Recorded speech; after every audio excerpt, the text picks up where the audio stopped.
সাবেক মন্ত্রী এমপি সহ ৩৩০ ব্যক্তিকে দুষ্কৃতকারী ঘোষণা করে চট্টগ্রাম মহানগর পুলিশ। সিএমপি নগরীতে তাদের প্রবেশ ও অবস্থানের ওপর নিষেধাজ্ঞা দিয়েছে। চট্টগ্রাম মহানগর পুলিশ অধ্যাদেশ ১৯৭৮-এর ৪০, ৪১ ও ৪৩ ধারায় প্রদত্ত ক্ষমতা বলে শনিবার ১৭ জানুয়ারি সিএমপি কমিশনার হাসিব আজিজের সই করা গণবিজ্ঞপ্তিতে এই আদেশ দেওয়া হয়। এতে বলা হয়, বর্তমানে চট্টগ্রাম মহানগর এলাকায় অবস্থানরত এসব দুষ্কৃতকারীকে বহিষ্কার করা হলো এবং পরবর্তী নির্দেশ না দেওয়া পর্যন্ত তাদের নগরীতে প্রবেশ বা অবস্থানের ওপর নিষেধাজ্ঞা বলবৎ থাকবে।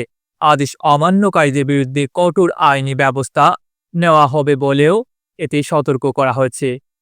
তালিকার উল্লেখযোগ্য ব্যক্তিদের মধ্যে রয়েছেন শীর্ষ সন্ত্রাসী সাজ্জাদ আলী খান ওরফে বড় সাজ্জাদ, সাজ্জাদ হোসেন ওরফে ছোট সাজ্জাদ, সাবেক শিক্ষামন্ত্রী মহিবুল হাসান চৌধুরী নওফেল, সাবেক সংসদ সদস্য ফজলে করিম চৌধুরী, এম.এ. লতিফ ও মহিউদ্দিন বাচ্চু।